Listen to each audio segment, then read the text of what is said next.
If you're a high-performing parent, you're used to navigating uncertainty.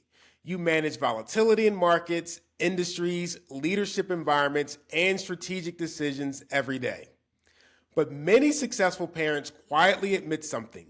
Guiding their children through an unpredictable future feels harder than leading an organization through one.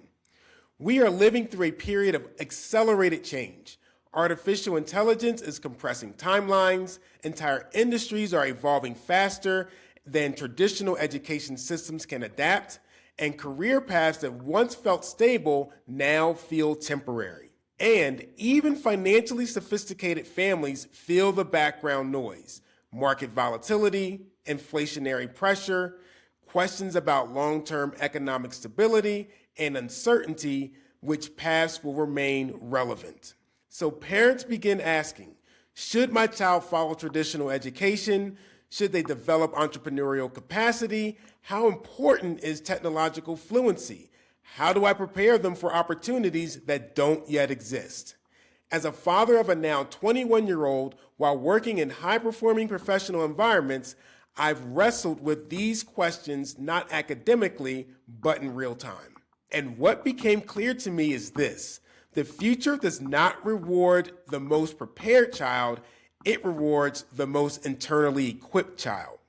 There are two capabilities that consistently outperform intelligence: access and opportunity, and they are resilience and adaptability. Let's start with resilience.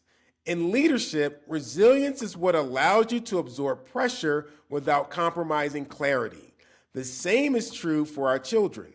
They will encounter rejection despite preparation, comparison despite privilege, pressure despite opportunity, and uncertainty despite strong guidance. Resilience ensures those experiences develop identity instead of destabilizing it. One of the most intentional decisions my wife and I made with our son was this: we would prioritize emotional strength over comfort, not by manufacturing hardships, but by refusing to remove every obstacle. Here's the framework we used. 1, allow struggle without immediate rescue. One of the hardest things as a parent is to watch your child struggle. But struggle is not harm, it's training. There were moments where my son faced disappointment academically, socially, athletically, and my role wasn't to remove the pain, but to help him interpret it. I would ask, what did this teach you? What would you do differently next time? What part of this is within your control? This builds emotional endurance and ownership. Let me just tell you a story.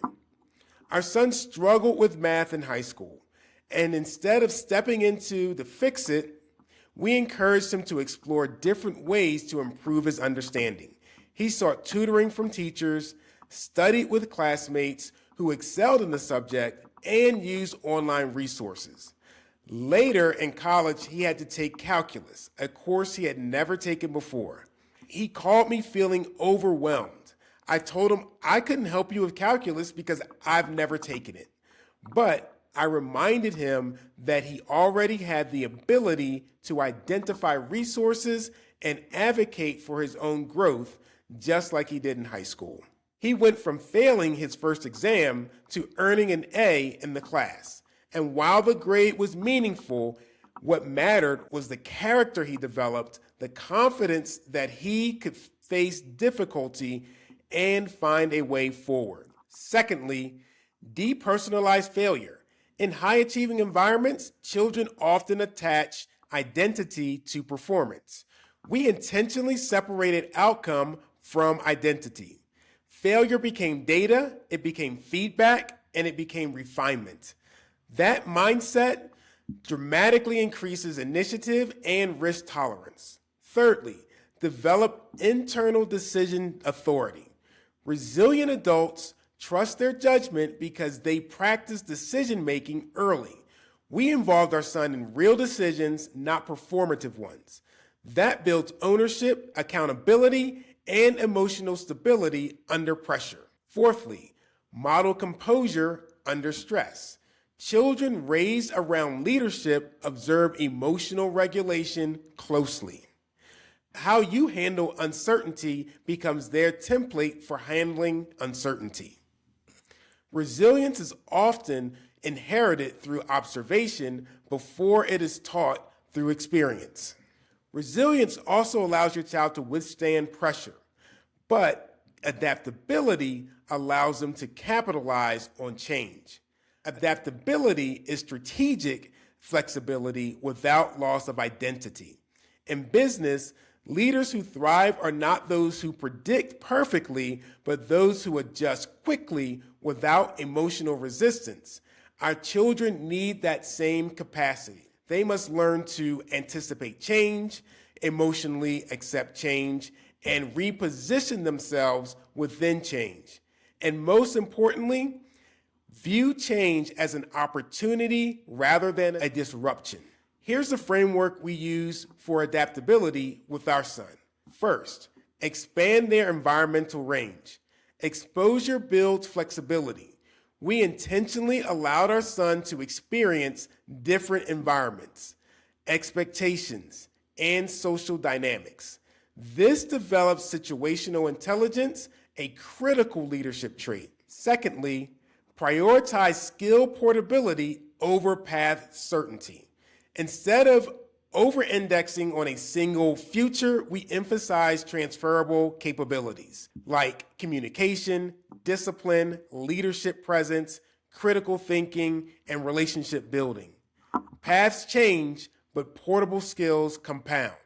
Let me tell you about a time we worked on this with our son specifically, but did it through real-world experience.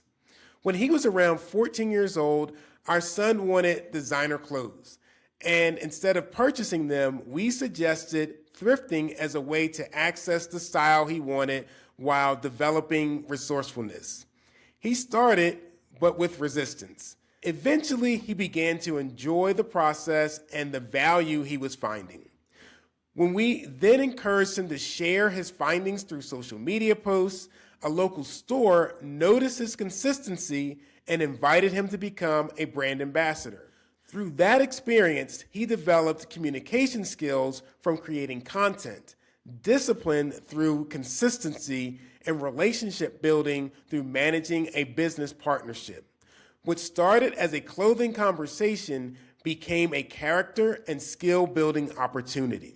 Thirdly, invite them to strategic conversations early. We spoke openly about career evolution, economic shifts, and technological change. Not to burden, but to normalize complexity. Children who understand change rarely fear it. Fourthly, encourage iteration without identity threat. Adaptable individuals experiment without feeling destabilized. We encourage curiosity, exploration, and recalibration without attaching worth to immediate mastery. That builds long-term confidence navigating uncertainty. One realization reshaped how I approached fatherhood. My responsibility was not to engineer my son's path, but to strengthen the person walking it. The future will continue to accelerate, opportunities will evolve, certainty will remain temporary, but a resilient and adaptable child does not require predictable conditions to succeed. They create stability internally and opportunity externally. And for parents accustomed to leadership and provision, that may be the most valuable legacy we can offer. If this perspective resonated, share this with a parent who is thinking deeply about preparing their child for an evolving world. And if you're committed to raising confident and capable kids, please subscribe to this channel so that you can join more conversations like this one.